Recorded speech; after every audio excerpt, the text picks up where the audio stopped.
Começa agora pela TV Novo Tempo mais um programa Evidências, na busca de fatos que comprovem a veracidade histórica da Bíblia Sagrada.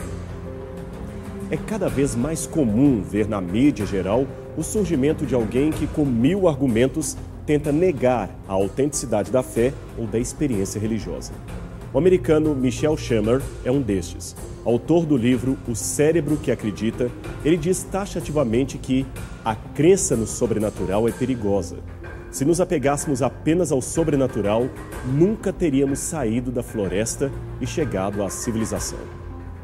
Ateu convicto, ele conta que um dia foi um fervoroso evangélico, mas abdicou de sua fé ou da sua crença religiosa assim que teve contato com a pesquisa científica. Ele não só largou a religião, como criou uma ONG chamada Sociedade dos Céticos e uma revista, a Skeptic Magazine, com muitos artigos defendendo a não existência de Deus. Mas é interessante notar que Shermer admite que a crença é algo naturalmente próprio da mente humana. Na sua explicação, evidentemente baseada no evolucionismo, ele diz que a evolução dos hominídeos fez do cérebro uma máquina de reconhecimento dos padrões de perigo da natureza e, por isso, temos a tendência a acreditar no sobrenatural. É curioso como alguns autores negam ao Deus Criador, mas não conseguem nem mesmo se expressar sem a utilização de um sujeito pessoal que não existe e um verbo ou ação também pessoal para expressar a realidade que vemos. Perceba a ironia. Nós religiosos diríamos: Deus fez do cérebro uma espécie de máquina do reconhecimento. Shermer diz: a evolução fez do cérebro uma espécie de máquina do reconhecimento. Ora, se você notou bem, ele só trocou a palavra Deus pela palavra evolução. Mas convenhamos, se Deus não existe, a evolução enquanto fenômeno também não é uma pessoa para poder fazer alguma coisa. Senão, o ateu deveria admitir que crê num ser superior ou numa deusa sábia e poderosa chamada evolução. E não adianta argumentar que esta é apenas uma figura de linguagem, uma linguagem simbólica, não. Se a busca do cientista ateu é usar a descrição mais precisa da realidade, deixando a linguagem mítica e simbólica para os chamados crentes, então ele não deveria dizer que a evolução fez, como se estivesse referindo-se a uma pessoa com capacidade de fazer ou projetar alguma coisa. Na verdade, não se pode nem dizer que o cérebro foi feito, porque para ser feito, teria de ter alguém que o fez. O verbo fazer exige, lógica e gramaticalmente, a presença de um agente que exerça a ação de fazer. Mas este alguém, de acordo com o próprio ateu, não existe. Um outro autor ateu que também acredita ter encontrado na teoria da evolução das espécies a razão de nossa crença em Deus é Bruce Wood, autor do livro Supersentido, Porque Acreditamos no Inacreditável. À semelhança de Shermer, Wood também fala contraditoriamente de uma criação sem criador. Veja o que ele diz. Tais mecanismos de crença não são aprendidos nem ensinados a nós por outras pessoas. Eles foram o pacote de ferramentas mentais com a qual cada um de nós está equipado, como parte de nosso design mental. Esse design, entretanto, não precisa de um projetista. Você não precisa de um Deus para explicar de onde esse design veio. Ora, com todo respeito ao Wood, que até foi professor em Harvard, esse raciocínio não faz o menor sentido. Design sem projetista seria o mesmo que dizer: você não precisa de um construtor para explicar a origem da construção, ou você não precisa de um inventor para explicar a origem da invenção. O dia que alguém me convencer que a existência de um avião pode ser fruto de um acaso, sem nenhum projeto ou engenheiro humano envolvido no processo, então poderei também acreditar que um pássaro realmente não precisa de um criador que justifique a sua presença voando pelo meio dos céus. Falando em probabilidades combinadas, ainda que as repetições aleatórias sejam infinitas, eu tenho sérias dificuldades de crer que um pássaro ou um avião, com toda a sua complexidade, tenham se tornado uma realidade sem um agente externo que exercesse previamente um ato de inteligência e produzisse esses elementos. Noutras palavras, se preciso do homem para justificar a existência do avião, por que não precisaria de Deus para justificar a existência dos pássaros e tudo que vejo ao meu redor? Coisas, aliás, que são bem mais complexas do que as mais avançadas aeronaves. É curioso que no início do movimento racionalista e ateísta da Europa, a tendência dos intelectuais daquela época era negar que o ser humano tivesse uma abertura para o transcendente divino. Naquele tempo, eles acreditavam que somente pessoas simplórias, sem muito poder intelectual, é que se viam enganadas pela religião. Afinal de contas, não havia no organismo humano nada, absolutamente nada, que justificasse a crença natural em Deus. Hoje, no entanto, o argumento mudou. Até mesmo os mais céticos pensadores parecem ter mudado sensivelmente a sua cartilha. O homem é naturalmente projetado para crer.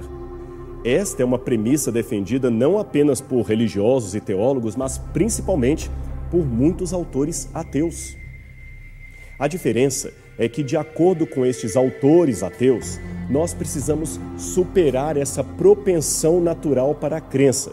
E é aí, de acordo com autores como Schemer e Udd, que entram em cena os cientistas. Veja como Schemer, por exemplo, tenta explicar com ferramentas da evolução como se processou a crença no cérebro humano e como hoje podemos e devemos escapar dela. Veja o que ele escreveu. Há milhões de anos no passado, ao ouvir um barulho na mata, um hominídeo poderia supor que se tratava de algo inofensivo, como o vento. Se estivesse errado e fosse um predador, correria o risco de ser devorado. Nosso ancestral poderia, por outro lado, imaginar a presença de uma divindade perigosa no mato e se afastar o mais rápido possível. A segunda opção é a que a maioria adota. Imaginar o perigo e fugir garante a sobrevivência, mas também a ignorância. Ir até o mato e verificar do que realmente se trata o barulho exige curiosidade e uma batalha contra os instintos. É nessa categoria, a dos homens que não se rendem a narrativas fictícias, que se encaixa o cientista. Os crentes seguem a trilha inversa. A dos eu se contentam com suposições sobrenaturais. Você percebeu a dicotomia, isto é, a divisão apresentada pelo pesquisador? Ele fala de crentes como uma maioria medíocre que se contenta com suposições sobrenaturais, pois essa maioria não verifica o que há na floresta do desconhecimento, e fala de cientistas, que preferem corajosamente abdicar da suposição sobrenatural, verificando racionalmente o que há na escuridão da imaginária floresta.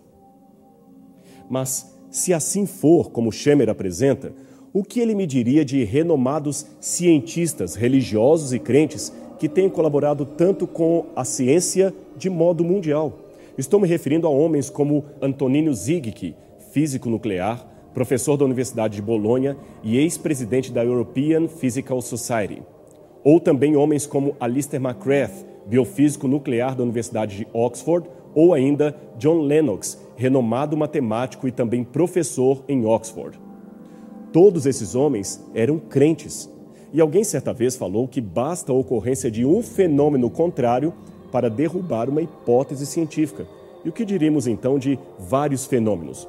Afinal de contas, eu poderia dar dezenas e dezenas de nomes de cientistas que fazem ciência séria e ainda assim creem num Deus pessoal. São homens e mulheres de privilegiados intelectos, moídos de diplomas de doutorado e sólida carreira acadêmica, homens e mulheres cujas pesquisas aumentam ainda mais a sua crença num Deus que se revela a cada um de nós. Por que será, eu me pergunto sempre, que estes homens e mulheres não abandonaram a crença em Deus assim que adquiriram a sua pesquisa e a sua carreira científica? Pelo contrário, eles aumentaram a sua fé. Será porque eles não conseguiram superar o primitivismo das suposições sobrenaturais de que falou Schemer? E se não conseguiram, o que aconteceu com eles? Como é que eles entraram no desconhecido da floresta e fizeram ciência, se não conseguiram superar esta tendência para o sobrenatural? Ou ainda, numa outra hipótese, não seria o caso de que aquela dicotomia entre cientistas e crentes, intentada pelo professor de Harvard, não estaria completamente errada? E para transformar o que eu acabei de dizer em números, veja esses dados publicados pela revista indexada Social Problems e citados fielmente por Wood, o outro autor ateu que mencionamos. Em 2007, um estudo realizado com 1.646 acadêmicos de 21 renomadas universidades americanas mostrou que apenas 4 de cada 10 físicos, químicos e biólogos entrevistados diziam não acreditar em Deus.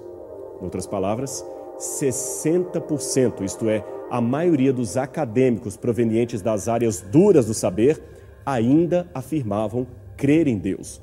Isso significa que, se a crença em Deus é uma etapa a ser superada, por alguma razão, a maioria dos acadêmicos não ficou sabendo disso, pois, como o próprio Wood admite, com uma terrível frustração, percebo que uma boa educação científica não faz com que alguém pare de acreditar em Deus.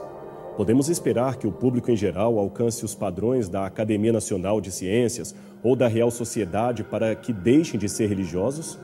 A educação científica é essencial e todas as crianças podem se beneficiar de treinamento científico, mas não podemos cometer o erro de pensar que a educação científica torna a criança imune à religião. O Wood, que eu repito, é um autor ateu, não está ignorante acerca dos alardeados dados que parecem supor que a maioria dos cientistas britânicos descreem em Deus. Não. Ele mesmo aponta falhas na interpretação desses dados.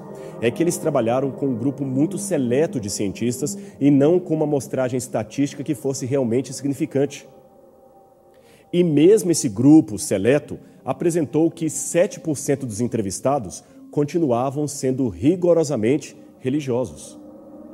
Agora, quando se trabalha com um quadro geral de pesquisadores acadêmicos, usando amostragens significativas e rigoroso trabalho estatístico, o número daqueles que ainda creem em Deus dentre os cientistas é da ordem de 40% a 60%, dependendo do país onde a pesquisa é realizada.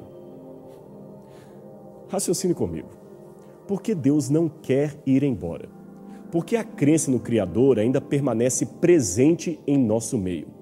Seria a fé apenas um instinto primitivo ou, mais do que isto, uma propensão lógica do nosso ser? E raciocine comigo. Se a crença em Deus é apenas uma forma do inconsciente mascarar a dura realidade em que vivemos, como afirmam alguns ateus, podemos também concluir o contrário. Que a crença persiste porque é real. Doutra feita, já teríamos desistido dela, pois a aparente ausência de Deus nos momentos de dor concorre mais para que abandonemos a fé e não para que a reforcemos. Veja isto. Verificando o quão descomprometidas as pessoas estão com a religião no Ocidente, a contínua e insistente crença popular em Deus está na contramão das tendências sociais. E sabe por quê? O que é melhor para uma sociedade que relativiza os valores éticos da religião? Acreditar que existe um Deus que lhe pedirá contas do que estão fazendo ou acreditar que não existe ninguém no céu para puni-los por sua má conduta? Nesse caso, a descrença é que gera uma sensação de conforto e mascara a realidade, pois cria-se na mente do indivíduo a ideia de que ele pode fazer o que quiser, pois, se for competente na execução de algo, digamos, imoral, não há garantias de que realmente seja punido. E afinal de contas, se não há Deus, as regras humanas são apenas convenções sociais e ninguém pode, a fundo, dizer que tal comportamento está realmente errado.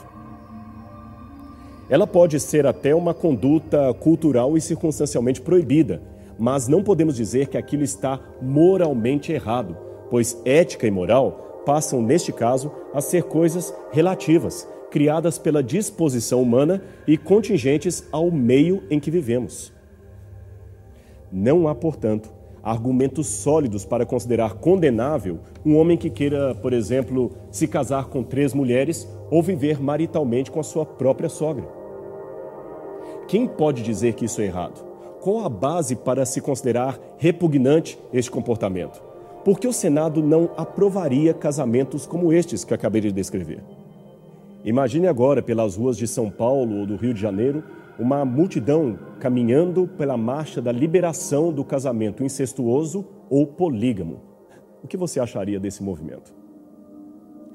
Esses exemplos dantescos que eu dei só me fazem lembrar do argumento de Ivan, um personagem de Dostoiévski que dizia: se Deus não existe, tudo é permitido, nada é imoral. Isso, é claro, é uma paráfrase da citação original que aparece no clássico best-seller Os Irmãos Karamazov. Ali, o jovem personagem Ivan argumenta que, se olharmos pela lei da natureza, a lei da sobrevivência do mais apto, não há nada que diga que devamos amar nosso semelhante. Devemos competir com ele para a sobrevivência da nossa espécie. É isto que diz a lei da natureza. Os mais fracos e doentes devem ser eliminados. Assim está na lei da selva. Assim está na lei da evolução das espécies. Compaixão e piedade são dados estranhos, trazidos pela religião, pela igreja, pela crença em Deus, não pela lei da natureza. Logo, se Deus cai fora, tudo é permitido e nada é em si condenável. Agora, aqui é bom abrir um parênteses. Todas as vezes que entramos neste assunto, alguns amigos ateus, talvez para fugir da realidade de que sem Deus nada é condenável em sua essência, apontam para as mazelas religiosas e concluem: se a crença em Deus fosse tão boa assim, não haveria crimes em nome de Deus. Ora, meu amigo, você condenaria a medicina e os seus valores apenas por causa das atrocidades que médicos nazistas fizeram em nome da medicina? De jeito nenhum. Por que então condenar Deus pelas atrocidades que maus religiosos fizeram em seu nome? Tanto Wood quanto Schemer acreditam que a fé religiosa, embora essencialmente instintiva, é algo que deva ser superado pelo bem da humanidade. Mas eles esqueceram de mencionar em seus estudos que esta fé pode ser fruto do próprio fascínio por existir. Desde as mais remotas civilizações, essa fascinação pela existência assombra a humanidade, e é nela que encontramos os mais antigos e universais vestígios da religiosidade humana. Na verdade, possuímos numerosos textos antigos, alguns fragmentários, que evidenciam esse longínquo assombro do existir.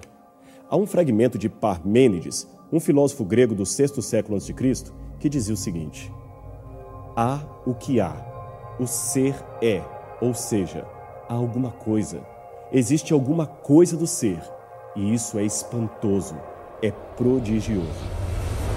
Aprofunde agora comigo essa exclamação de Parmênides, que também servirá de base para o existencialismo de Heidegger. Nós existimos, nós estamos aqui.